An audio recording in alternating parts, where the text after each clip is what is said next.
My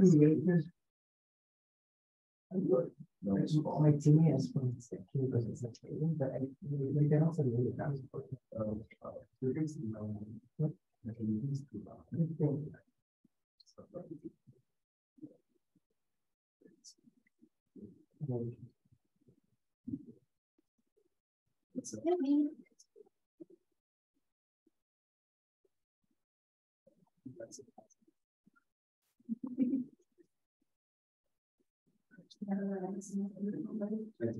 Yeah, okay. This good. Okay.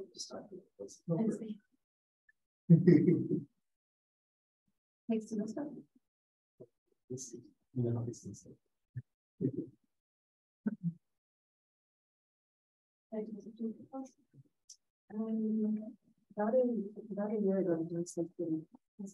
Now let's get started. Yeah, I'm very happy to introduce Henry Corrigan-Gibbs. Henry is a professor in MIT, and he has done a lot of amazing work on both cryptography and systems. And he has won like various best paper awards at like TCC and Europus and others. So I especially like his work on private information retrieval. So I read his papers very, very carefully, and they like inspired some of our own work. So today he's going to talk about one of these works. Great. Yeah. Yeah, thanks all for coming. I'm really happy to be here. I was just telling Elena, it's like so great to be able to travel and give talks in person and chat with people about research in person. So I'm delighted to talk with you. So this is joint work with two students, Alexandra and Matt. And Alexandra made many of the slides, so I want to give credit to her. And also with Sarah, Meiklejohn at Google, and Vinod at MIT. So for those of you who don't know, I want to introduce the problem of private information retrieval, which is really the topic of this talk and this line of work. And it's an old problem, goes back maybe 20 years or more. The basic idea is that there's a two-party protocol between a database and a client, and the database server holds a bit string. Think of it as an n-bit string. And the client holds an index into this string, so a number between 1 and n. The client and the server will interact, and at the end of this interaction, the client should be holding the ith bit of the database. And the thing that makes it non-trivial is the client wants to hide from the database which record it's looking for. So this is kind of the most basic version of a private database, like private query problem. But there's a bunch of extensions you can think about. So the database rows can be longer than bits. You can have like a key value store database. You could ask for many records at once, more complicated queries, et cetera, et cetera. But it turns out if you can solve the simple problem, you can actually solve the more complicated problems pretty readily. So let me define it slightly more formally. So for PIR scheme to be useful, it needs to satisfy 3 properties. So it should be correct in the sense that no matter what the database is, no matter what the client's looking for, if an honest client interacts with an honest server, it should get the right answer. The privacy property is a super strong cryptographic notion of privacy, which basically says the server learns nothing in a cryptographic sense about the client's query. So for all databases, for all pairs of indices that the client could be looking for, what the server sees when the client is looking for I and when the client is looking for J is basically the same, cryptographically indistinguishable. And you can even ask for kind of information theoretic security, but here in this talk, it's going to be all computational. And then the last property is kind of communication efficiency, which is the total number of bits exchanged between the clients and the server should be much less than the size of the database. Otherwise, the client could just download the database and kind of do the reads on its own. So any questions on this so far? How many people have seen or worked with PIR before in this audience? Oh, okay. So I'll speed up. Yes? Is it possible to make a simulator-based definition, or is this like how standard definitions go? You could, yeah. You could say basically, this is sort of, it depends on which you find intuitive, but you can also say you can just simulate this. You can simulate the view of the server given nothing, given the length of the database, like this, right? And that's saying the input to the simulator is essentially saying what leaks to the server, and what leaks to the server should be nothing except, I don't know, the length of the database or something like this. I guess the simulator would also take in the database itself.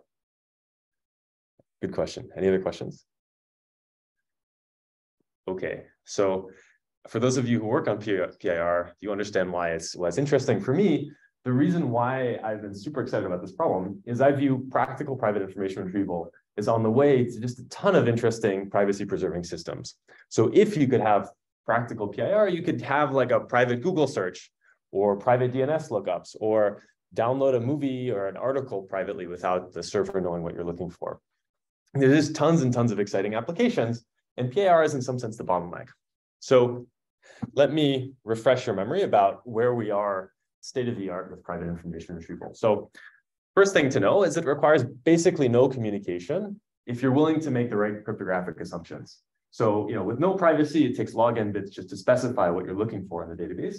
And with PIR, it's just like a constant factor, essentially. This 256 is like the security parameter more than a non-private read. So this is amazing. Like the cost of privacy here is basically nothing. But in terms of server-side computation, it's gigantic, right? So no privacy, essentially constant time lookup into this string. But if you want to do a database read with privacy, the server has to scan essentially over the entire database. And the reason for that is that if the server doesn't touch a particular bit of the database while it's answering your query, the server knows that you can't be reading that bit of the database because the answer it gave you is independent of that bit. Questions about this? Does that make sense intuitively?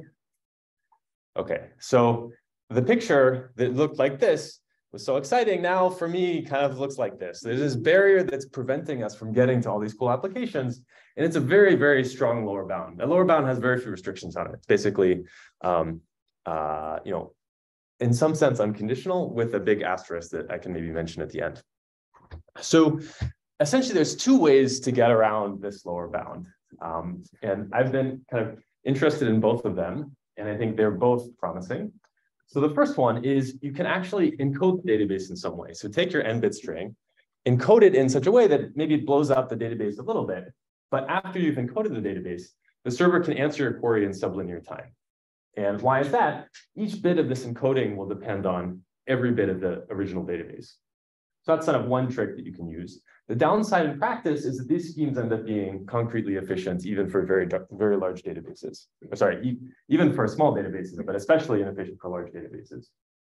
But I know many of the people in this room have worked on this angle as have I, and I think there's super interesting theoretical questions and also kind of concrete efficiency questions there. But today I'm actually going to be talking about the second approach, which is yeah, Brian? Can you just give us a hint of what makes it inefficient?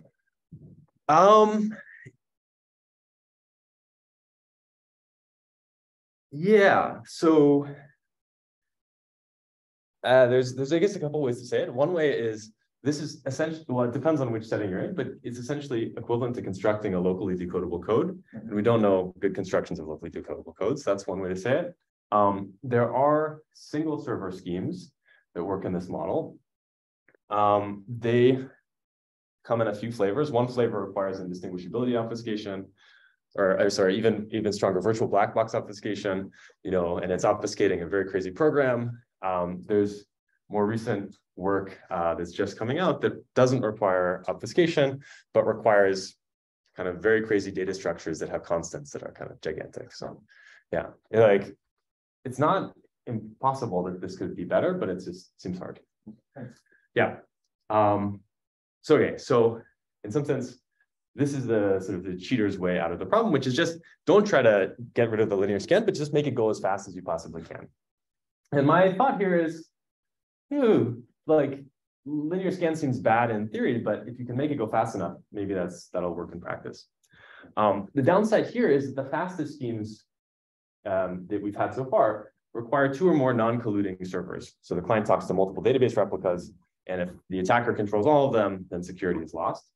And the schemes that used only a single server ended up being pretty slow. So let me explain how slow. So this is kind of a chart. The x-axis is sort of not to scale, but showing the different types of single server PIR that are out there and the server throughput in terms of the gigabytes of database that the server can process per second per core. So schemes based on, these all require private information and public key cryptography. So single server PIR, it turns out, implies oblivious transfer, which implies public key crypto. And you can see these schemes are operating like, tens or hundreds of megabytes per second. There was a really, really cool paper last year, the system called Spiral, that got to between 300 and 8 megabytes a second and 1 gigabyte a second, depending on how you set things up. But the work I'm going to present today sort of gets an order of magnitude or a little bit more to something like 10 gigabytes per second per core for single server private information retrieval. And I guess this is exciting to me because it turned out you can't go much faster if you're going to do a linear scan on this machine, because the rate at which the CPU can just read from memory is only a little bit higher than what we're getting here. Yeah. Sorry, so all of those other ones are both using multiple servers and. Yeah, no, these are all the single server ones. So the multiple server ones are here, so a little bit faster. There's like a slight asterisk here because this implementation in the red line doesn't run in constant time, which maybe you think is a security problem. So it's either here or like here or here or something, somewhere around there. Good question. Any other questions about this? So, okay, so I'll talk about these two schemes, SimplePIR and DoublePIR. There's another scheme that came out basically exactly the same time as our work that proposes a scheme that's very similar to SimplePIR with a different setting of the parameters and a different implementation. And it gets, performance that's not as good. And I guess I show this just to say that in addition to having the crypto be the correct thing, when you're operating in kind of this sort of throughput regime, the implementation, low-level details end up mattering a lot too. So good. So I think what's exciting to me about this new scheme, SimplePIR, is that it's super, super, super fast, faster than I thought PIR could be. It's very easy to implement. You'll see this is why it's called SimplePIR. And the communication cost, the catch is that the communication cost is higher than you get with this scheme. But I'm going to argue that for some applications, that's maybe good enough. Any more questions here? When you say higher, can you give some concrete numbers of the communication cost? I will, yeah. So it depends a lot on the shape of the database, the size of the database. What's the number that you hear? Is it about the IO from the hard disk or IO from RAM? Yeah. So if the database is too big to fit in RAM, you're in even worse trouble in terms of the speed at which you can read stuff. So this is just reading from main memory. Yeah, good question. Any other questions? Okay, if not, to explain how the new schemes work, I'm going to have to give you a little bit of background on sort of classical PIR and then learning with errors. But I'll go pretty fast because it sounds like people have seen, some of you have seen PIR already. So let me remind you of, this is essentially the first single server private information retrieval scheme from Kushilevitz and Ostrovsky in the 90s.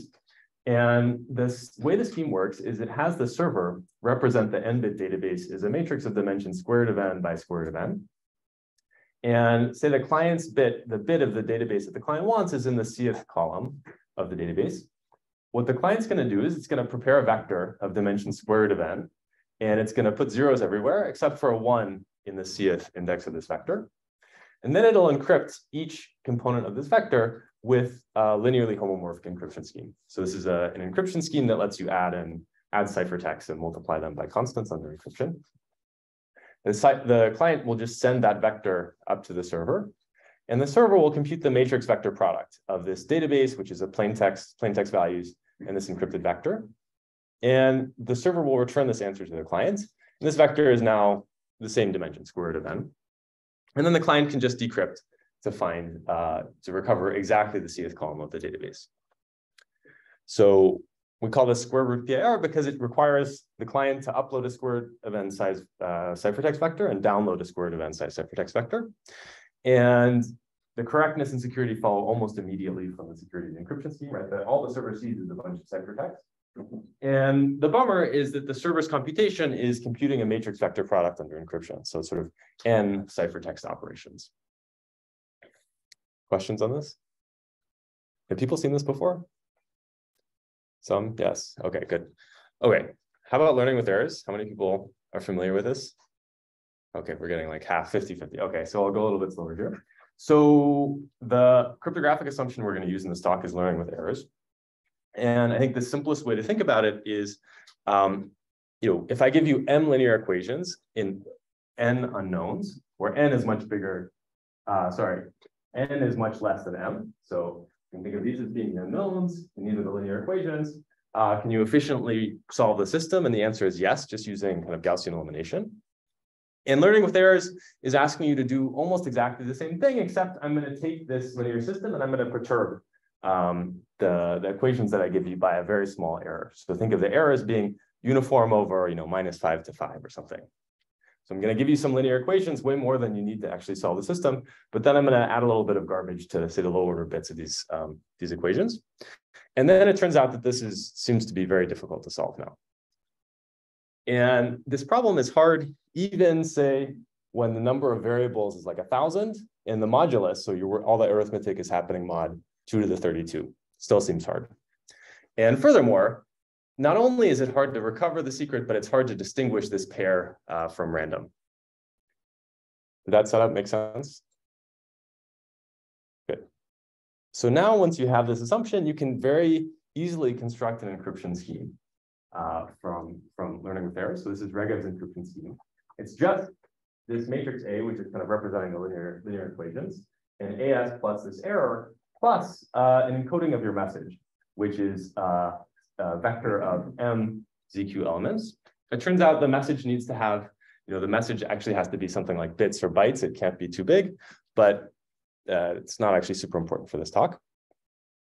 And when you look at what the ciphertext actually looks like, it's kind of a big matrix A. So think of m as much bigger than n, and then a small vector B. So that's what Regev ciphertext looks like. And then to decrypt, I guess I explained how encryption works. So encryption is you just choose a random secret key, say A times S, add some noise, and then add your message. Then to decrypt, all you have to do is see that you can take this B vector, subtract off A times S if you know the secret key, and that gives you something close to your message. So if you kind of encode your message with a little bit of error correction, then you can recover the message exactly. Okay, and so I'm going to use this sort of padlocks thing to denote the pair A and B. Questions on this? Rex, you're good. Are you going to use uniform error? No, this was just for exposition. We'll actually use discrete Gaussian error. Yeah, good question. Cool. Any other questions?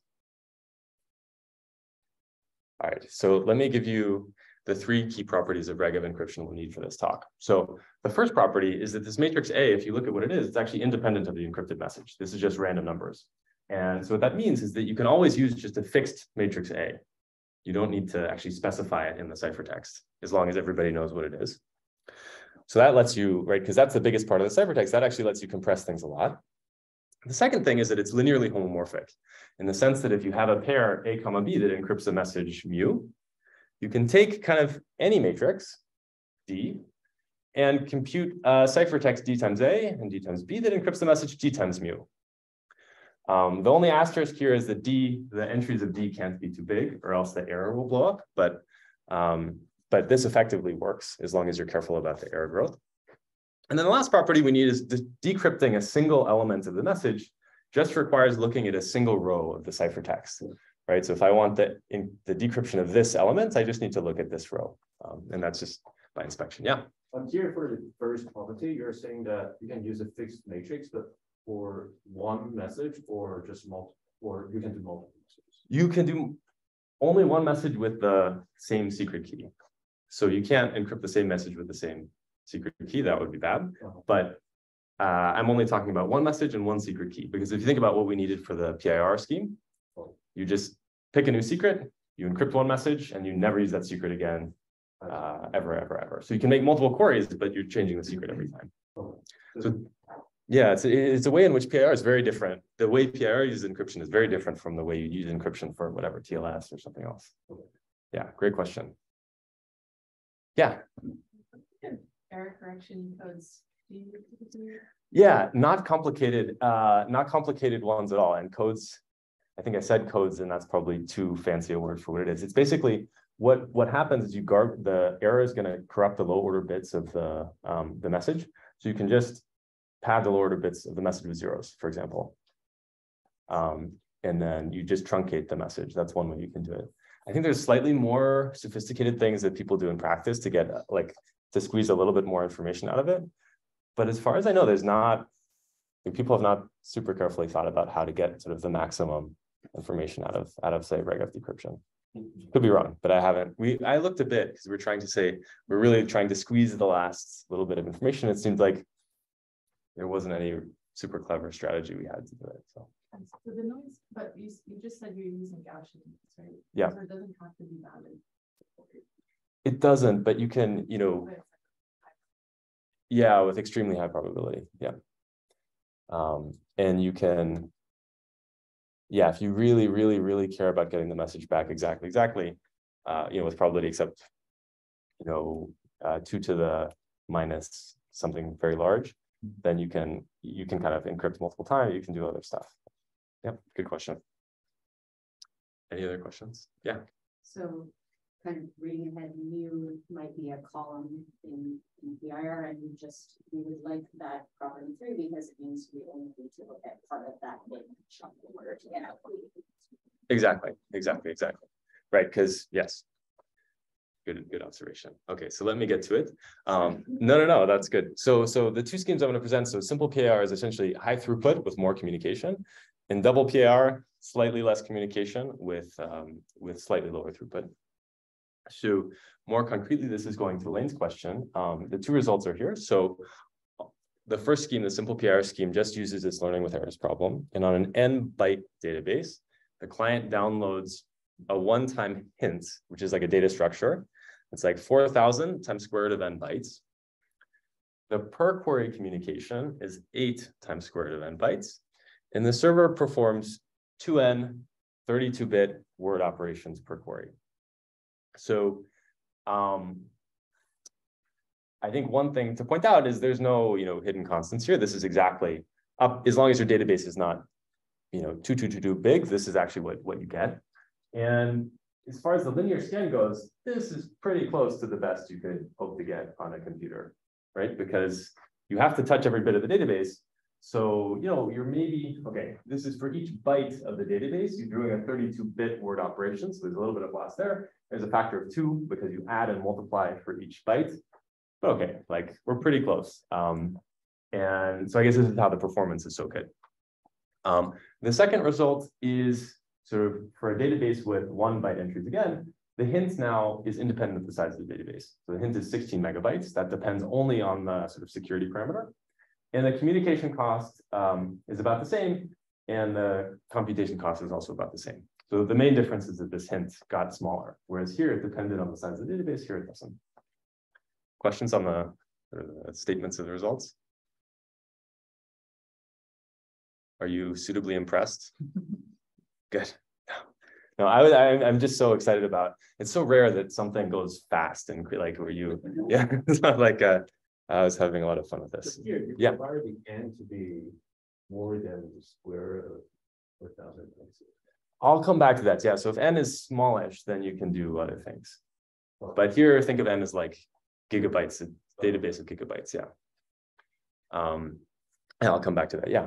I guess compared to like the theory results, right, which have log, I guess. So just boost up the square root n, but the gain is that you can actually boost it. Yeah. Well, okay. So the spiral scheme that I mentioned at the start. So this is David Wu and Samir Menon of last year. They can get log communication with pretty good server throughput with some other asterisks. So yeah, so for example, their scheme requires the server to hold some state that for each client. So the server holds some kind of re-encryption keys, and that in practice ends up being kind of a huge pain. But if you care about like really reducing the communication, I think that direction may be more promising. Or some way to combine these two that I don't know. Good. Yeah, so the key idea, we already kind of mentioned it, is we're going to take this square root PIR scheme, we're going to instantiate it with regev encryption, and then push most of the work to a pre-processing phase. So to refresh your memory on what the single server PIR scheme does, the client, right, encrypts with linearly homomorphic encryption, and there's a matrix vector product that happens under encryption. So if we just plug in regev encryption to this is what the flow of messages look like. The client's going to upload this A and B. The server has a database D, and it's going to send back P times A and P times B. That's just the exact instantiation or the combination of these two things.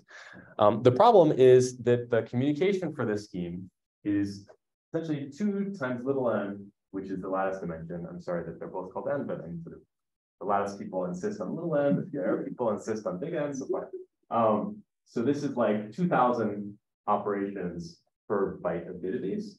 And the communication is also, so the computation is like 1,000 operations per byte of database, and the communication is also pretty big. So this is like a factor of 1,000 or 2,000. So that's not so good.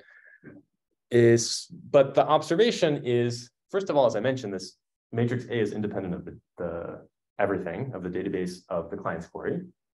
And second is that this guy, D times A, is independent of the client's query as well. So it depends on the database, but not on the query.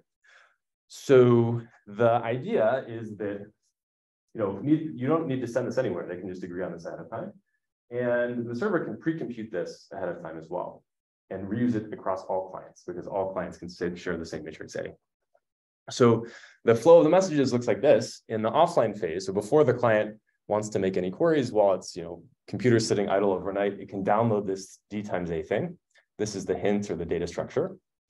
And then when it wants to make its query, it just sends this B vector, so the second component of the reg of ciphertext, and the server computes D times B and sends that back as the answer. And given this and this, the server can decrypt using reg of decryption. Yeah. Does they need any data numbers? Does it matter who fix it? I mean, it needs to be random. So you can imagine it being the output of a hash function, and you model it as a random oracle, and then you're either happy or unhappy depending on your philosophy. Yeah. Good. Yeah. Any other questions? How do people feel about the random oracle model in this room? I don't know. Is it like you have to judge your audience carefully for this thing. So okay, so let me say what the costs are.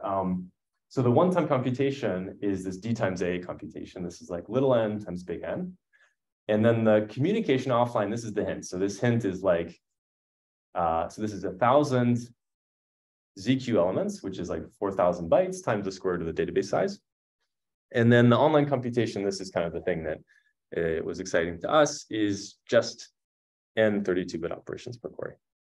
And the parameters I'm showing here to get 128-bit security. So, okay, this is going back to an earlier question about what happens when the database size is small. You can actually just represent the database as sort of a squished matrix instead of a square matrix, which can trade these, upload for download or download for upload as you want. So if it's like a k by n over k dimension matrix here, then the hint is k by n, and the query is n over k by 1, and the answer is k by 1. So depending on what your database size is, you might choose this dimensions of this database matrix. Or actually, another thing that's kind of funny is in Amazon EC2, you pay for data coming out of the data center, but not data going into the data center. So there's some people who are deploying this stuff, and they're happy with this query being gigantic as long as the answer is small, because their Amazon bill is less. So yeah. Any questions on this stuff? Sorry, B is encrypted. B is encrypted. Yeah, so this is the ciphertext. So this is like A times S plus error plus the message is what this thing is. Good question. Okay, so that's the SimplePIR stuff. Now, let me explain what DoublePIR is. And I hope it's clear why we call it SimplePIR. This is like almost embarrassing to present because it's so trivial, and yet somehow we didn't think about doing this before. So it's super simple to implement also, which makes me, which I like. So the key piece here is just reducing the size of the hint from something that depends on the database to something that doesn't. And the idea, again, is not super complicated. It's just that when the server prepares its answer to send back to the client's not going to download the whole thing. It's only going to download the piece of the answer that it needs to reconstruct the bit of the database that it wants. So back to this same picture we've seen before. If the client only wants this bit of the database, when it gets this answer back, it's going to throw away most of it and only look at this second row of the answer. And so what we'll do is just recursively, this is actually going back to this Cauchy-Levitt and Ostrovsky paper, recursively use PIR to fetch the second bit of this vector. The trick is you have to be slightly careful in using this recursion to make sure that the size of the answer doesn't actually blow up, because in our scheme, this is actually not one bit. This is an entire row of a matrix. So you have to be slightly delicate. So I'll show how this works. So in SimplePIR, when you instantiate this, the client gets this hint in this offline phase. This is the big thing. And then it gets this answer in the online phase. And what the client needs to reconstruct the bit of the database it wants, sort of this entire row of the hint and this entry of the answer vector. So it needs like, whatever, 1001 elements back. But they all happen to be in the sort of same area of the answer. So the way we do this is kind of in two parts. What the client first does is, forget this for the moment, the client sends its query to the database server for the entire ith column of the database. The server prepares the answer, and then the client asks for a query to this like secondary database. And the server sends the answer to both back.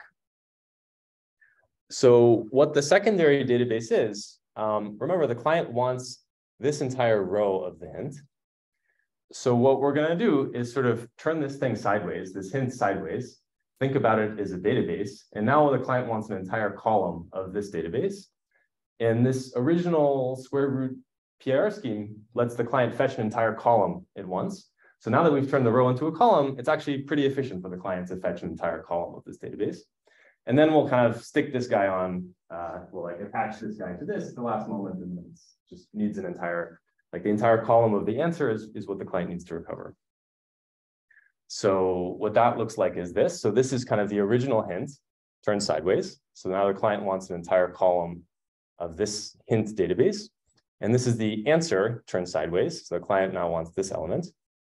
And now what the client needs in the offline phase is like a hint for the hint, like a second order hint. And the server can pre-compute that and send it to the client ahead of time. And then in the online phase, the server needs to kind of answer this query in real time.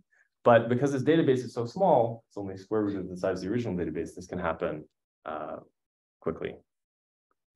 So that perhaps was confusing. I think the only thing to remember is there's one level of recursion. Just use PIR a second time and turn everything sideways so the rows become columns. Yeah.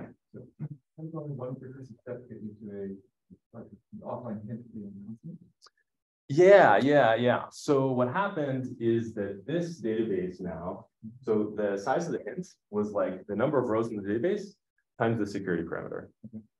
What happened is this now, the number of rows in this database is the security parameter. And this is square root of it. So what happened is this hint is now security parameter times security parameter.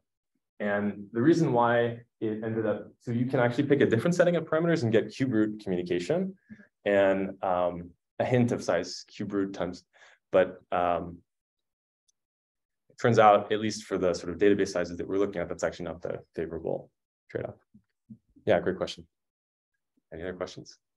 Yeah. Are there any benefits to using more levels of recursion? Or thought about it too? Yeah. So I would like there to be, yes. So the big problem here with all these schemes, like the computation is almost as good as you could ask for. The communication is still not ideal. It's like usable maybe, but not ideal. And I think the interesting question is, can you keep the computation cost being so low and reduce the communication cost further? So one way that you could imagine doing it is by continuing to recurse. The problem is that you end up like there's some savings and then it gets worse and worse and worse. The problem is if you do this again, the size of this hint goes from n squared to n cubed. And if you do it again, it goes n to the fourth. And so the dependence on the database size is going down, but the size of the hint is, the dependence on the security parameter is going up. And at a certain point, you start losing instead of winning. Yeah. Good. So, right. So this is what the cost looks like. So the online computation and actually the offline and the online computation looks about the same. So it's almost the same as the other scheme with kind of some dependence on square root of n, 1 over square root of n in there. And then the online communication is about the same, and the offline communication can be much smaller if the database is big. The catch with this scheme, the reason why it isn't a strict improvement is that if the records of the database are long, the dependence on the record size is bad here. So basically everything gets multiplied by the length of the records, whereas in SimplePIR, because you kind of get an entire column for free, the dependence on the record size was better. So it's like square root of the record size. So this is another thing that I would like to figure out how to fix. Like, can you do at least even one level of recursion when the records are biggish and still not have this kind of linear blow up? Okay, so let me talk a little bit about evaluation, unless there's more questions. Okay, so this was sort of the picture where the depressing picture we had before. And so now the question, at least for me, is like, okay, now that we have this thing, is this, maybe the barrier isn't such a big barrier. We can get to some of these applications anyways. So we focused on kind of one potential deployment scenario, but I'll show some micro benchmarks first. So the code is of course all open, and you can look at it and download it and play with it. And please let us know if you find bugs. I think one thing that was cool about this to me is that we don't use any external libraries. So there's like no complicated operations happening here. The only thing that ended up being super important is we use these vector instructions to make things go fast. And the experiments will be on a single core of sort of metal instance on EC2 with a 1 GB database. So I think the first thing I wanted to show is just a comparison of SimplePIR to these other schemes in terms of throughput as the size of the database records increases. And you can see that it's quite a bit faster than the prior schemes. I'm not showing communication here, so this is sort of unfair. This is only the throughput. But yeah, it's very fast. So that's cool. This 2-server PIR scheme that requires 2 non-including servers, the fastest one we could implement is here. So it's like 12 gigabytes per second if you don't insist on a constant time implementation, and it's actually slightly slower than our schemes if you insist on a constant time implementation. So that was also exciting for us, because I think the folklore was you need, 2-server PR is faster but worse assumptions, single-server PR is slower but better assumptions, and now it's like they're almost single servers almost for free here. Yeah. Why do we need a constant implementation? Yeah. So the issue, okay, it's not clear. So I think what you worry why people actually do it. So the implementation, say the most optimized implementation that I've seen of the FSS or DPF-based PIR is constant time, is that if the server's running time depends on the Hamming weight of the query, which is what would happen if you didn't do a constant time implementation, one server could leak its secret to the other via a timing channel, potentially. Is it only relevant for 2 server settings? Yeah. Oh, I see. So for 1 server, you don't. Doesn't matter, yeah. It just happens that in some sense, it has to, like, the 1 server implementation can't depend on the secret because it doesn't know, yeah. It's only in the 2 server. Good, very good question, yeah. Are other questions about this? Yeah. So in PIR problems, are throughput and latency always correlated enough that you have no latency problems? Yeah. So I'm not sure I want to say like always, but for almost all the natural PIR schemes, you can parallelize them essentially perfectly. So if you want to reduce the latency, you just add more cores, partition the servers into multiple servers, you do that kind of thing. And it will, you're exactly trading CPUs for latency. Of course, it's probably not exact, but enough that it, yeah. Yeah, good question. Right, okay, so let me now show the landscape of sort of communication and throughput, which is a more fair comparison because in practice, you care a lot about the amount of communication. So this dotted line is not anything scientific. This is just trying to contain kind of where the prior work was in terms of the trade-off between communication and computation. And the 2 dots for some of these things are showing optimizing for throughput versus optimizing for communication, because these things have a lot of knobs typically. And so you can see that these like spiral schemes do slightly better, actually I should say much better on communication. And then as far as computation, the new schemes do much better. So for those of you who are interested in thinking about this, actually, how many people have seen this spiral paper? I think we had a talk actually. Okay. Spiral, like, they. Yeah. Samir. Yeah. Yeah. Oh, right. Good. So I'll try. It's very complicated. Yeah, this one is much simpler. Yeah. So I was thinking for this one, it's like if you're stuck on a desert island and you need a PIR scheme, like this will save. Well, it won't save you, but yeah. So what Spiral is doing, maybe to explain, like this is the interesting open problem in this one of the interesting open problems in this area that I hope someone solves that would have practical impact. So what these schemes are doing is you're sending you can think about it as a compressed representation of your query, and the server is using kind of FHE-like stuff to expand it out into a representation that the server can use to answer your query. So a different way to say it is you're sending basically an encryption of I, like bit by bit, and the server is expanding this out into a vector that's an encryption of zeros everywhere except a 1 in index I. And that expansion requires kind of FHE-like stuff. And it results, the parameters that you have to use for LWE or ring LWE are much bigger because the error growth grows because you're using FHE. And so that's why these guys are both better in communication and worse in computation. So you're trading one for the other. So one question that, I don't know has a simple answer, but could you compress the queries in SimplePIR using some kind of FHE-like techniques and then expand them out without having to blow up all the parameters? And was that clear-ish? Okay, cool. And then this is showing DoublePIR, which is just showing that if your database entries are short, which is the case in some applications, including the one I'll mention, and you're able to amortize over multiple queries, the communication cost is actually basically the same as some of these other schemes, at least if you're amortizing over enough queries. Cool. Okay, so I just wanted to mention very, very briefly one application that we were trying to convince the Google people to use. Not clear that we'll be successful, but not because of throughput, for other reasons. So if you don't know this, every 1,000 TLS connections that Chrome makes, it checks the server's certificate, the TLS server certificate, against a Google maintained list of known good certificates. This is called SCT auditing, or signed certificate timestamp auditing in Chrome. And the way they do this is essentially by leaking 20 bits of information of this certificate, about the certificate, directly to Google. So you can think of it as they hash the certificate, they send the low order 20, this is not exactly how it works, but they send the low order 20 bits of the cert to Google, and Google replies with all of the certs that it knows about that match on those 20 bits.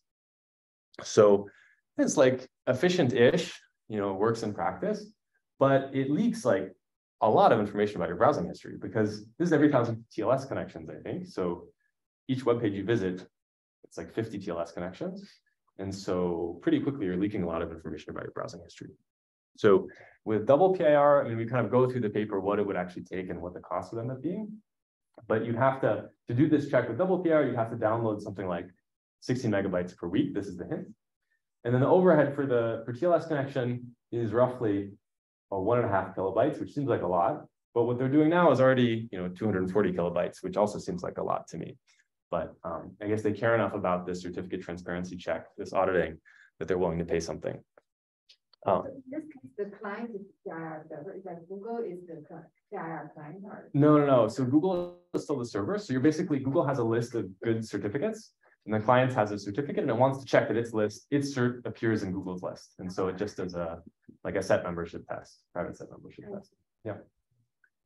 Yeah. So I guess the thing to see here is the computation is not the issue at all. It's the communication is still what. How big is the database? The paper has the right number, but it's probably, I think, 5 billion hashes. 5 billion hashes. It's on the order of like Yeah. Mm-hmm. Why are they doing that? Is there just between the sign timestamp? The 5 billion. Yeah, I thought with certificate concurrency, the domain had a proof that in CT and just.